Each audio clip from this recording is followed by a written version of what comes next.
ఒకే assembly నియోజకవర్గంలో ఒకే voter ఒకే పేరు బహుళ క్రియాశీలక ఓకే ఎపిక్ ఐడీలతో ఎందుకు నాకు అర్థం కాదు. ఇది ఆధార్ సంఖ్యకి ఎందుకు, ఆధార్ ఐడికి ఎందుకు లింక్ చేయదు? ఈజీ కదా.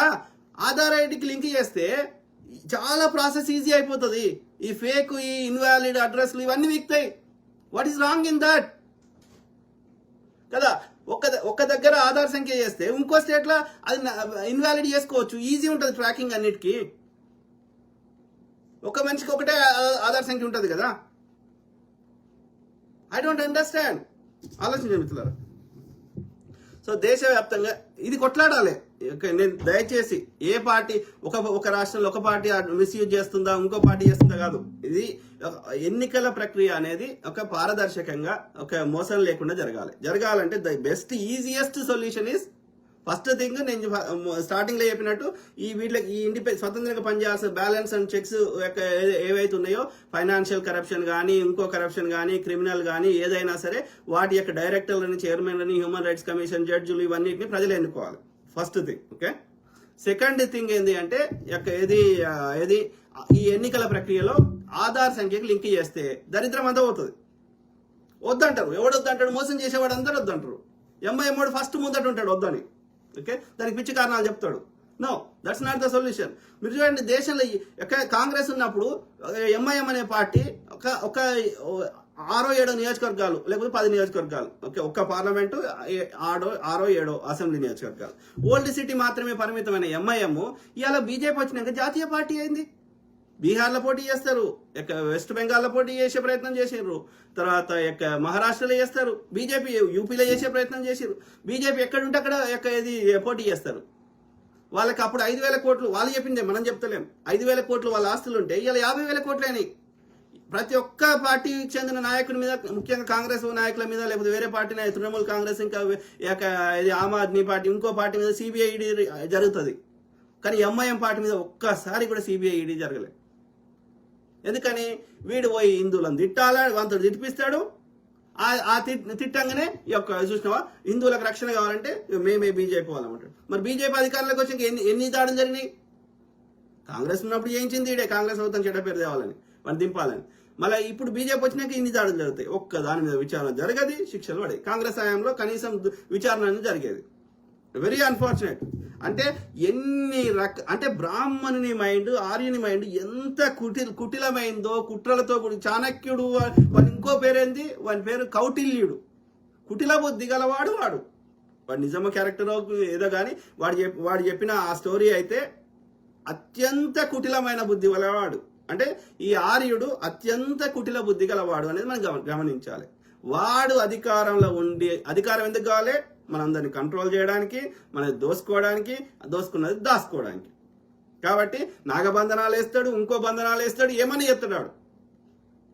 ఎండ్ ఆఫ్ ద డే వాడు రాసుకున్న వాని రాజ్యాంగము, మనువాద శాస్త్రం వాడు పైన ఉండాలి. వాడు ముక్కులకెళ్ళి వచ్చిండు, వీడి కింద ఉండాలి, వీడు ముడ్డిలకెళ్ళి వచ్చిండు. కాబట్టి ఈ ముడ్డిలకెళ్ళి వచ్చినవాడు ముక్కులకెళ్ళి వచ్చినట్టు ఏది సేవ చేయాలి. వాడు రాసుకున్న పుస్తకం ఇది తూచా తప్పకుండా పాటించాలి.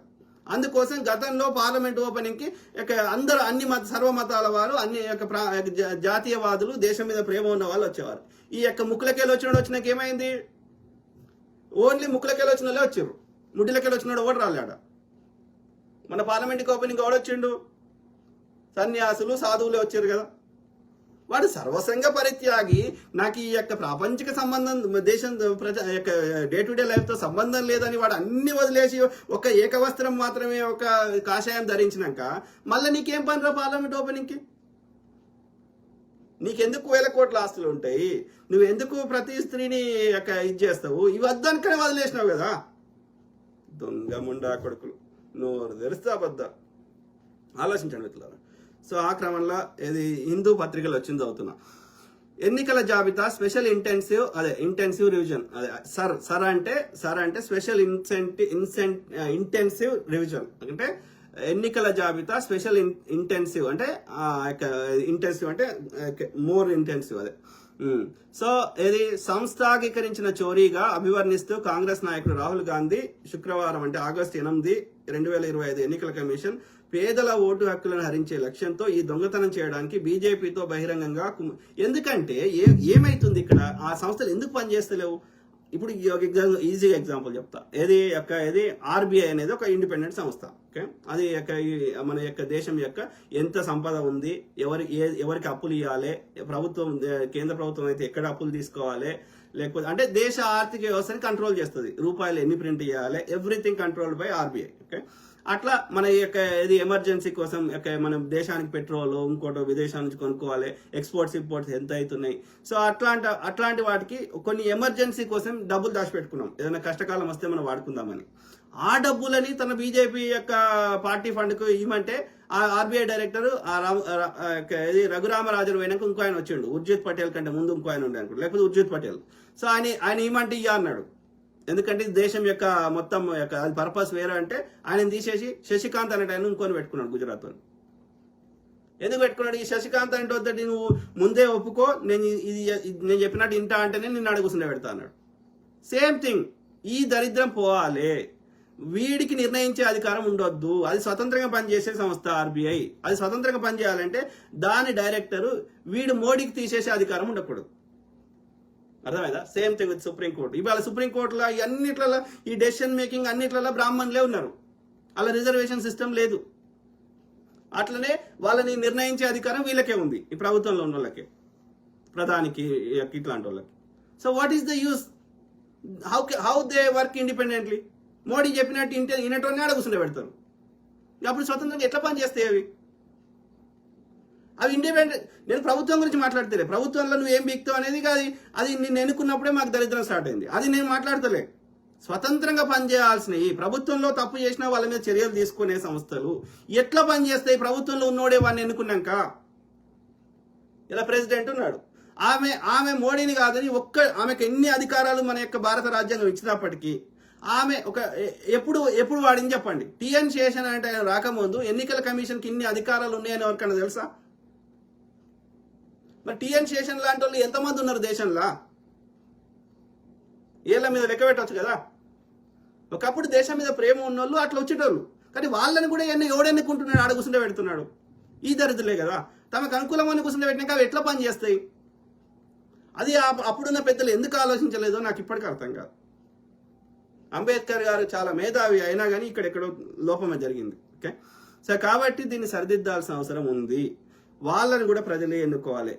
అక్కడ ఒకటే రాంగ్ మిస్ వాళ్ళ తప్పు ప్రాసెస్ ఆలోచన ఏంది అంటే, మనం ఎన్నుకున్నాడు మన కోసం పని చేస్తాడు అని ఒక ఫాల్స్ భ్రమలో వాళ్ళు ఆ చట్టంలో అట్లా రాసిరు రాజ్యాన్ని. దాన్ని మార్చుకోవాలి, ఇప్పటికైనా మార్చుకోవాలి. ఓకే, ప్రభుత్వాన్ని కరెక్షన్ చేసే స్వతంత్రంగా పనిచేయాల్సిన ప్రతి సంస్థకు చెందిన ఆ యొక్క అధికారులని, నిర్ణయం చేసే అధికారులని ప్రజలు ఎన్నుకున్నప్పుడే అవి ప్రజల కోసం పనిచేస్తాయి, లేకపోతే అధికార పార్టీకి అనుబంధంగా పనిచేస్తాయి. సింపుల్. శ్రీ గాంధీ తన యూట్యూబ్ ఛానల్లో విడుదల చేసిన వీడియోలో ఈ ఆరోపణలు చేశారు. దీనిలో మేము వారి చోరీని పట్టుకున్నాము అని ఎలక్షన్ కమిషన్ ఆఫ్ ఇండియాకి తెలుసు కాబట్టి బీహార్లో సర్ని తీసుకువచ్చారని కూడా ఆయన పేర్కొన్నారు. ఓకే, ఎన్నికల కమిషన్ మరియు బీజేపీ ఎన్నికలను దొంగిలించడానికి కుట్ర చేస్తున్నాయని ఆయన ఆరోపించారు.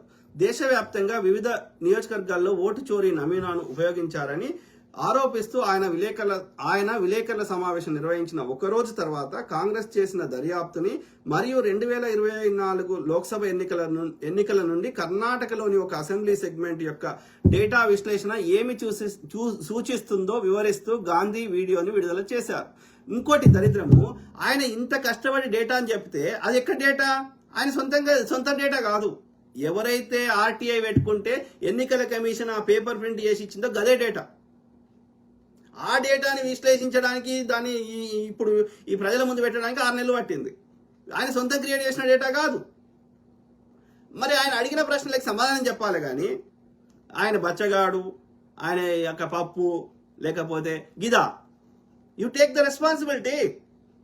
ముంబై దాడి జరిగితే అక్కడ ఉన్న ముఖ్యమంత్రి రాజీనామా చేసిండు ముంబైలో.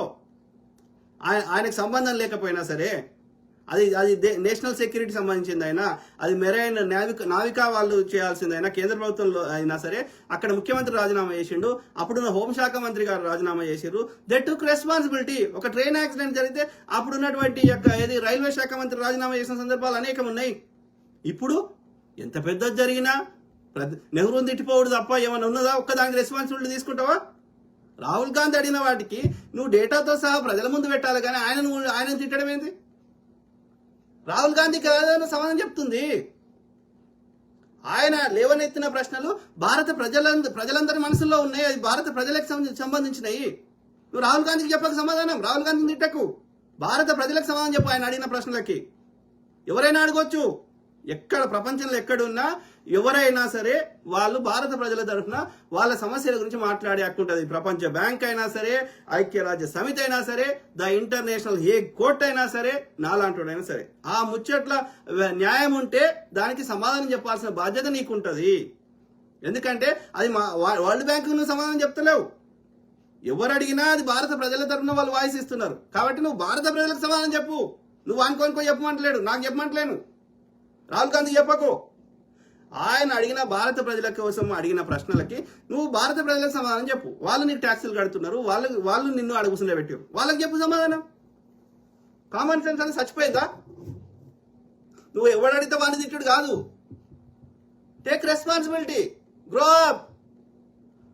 చిన్నపిల్లలు అంటే వాళ్ళ బ్రెయిన్ ఎదగలేదు కాబట్టి వి అండర్స్టాండ్, యూఆర్ అడల్ట్. 78 ఏళ్ళ ముసలాడివి, 78 ఇంకెక్కువ వచ్చినావు. You're not a kid. నీకు పిల్లలు ఉంటే నీ మనమలకు పెళ్లిలో అయ్యేది.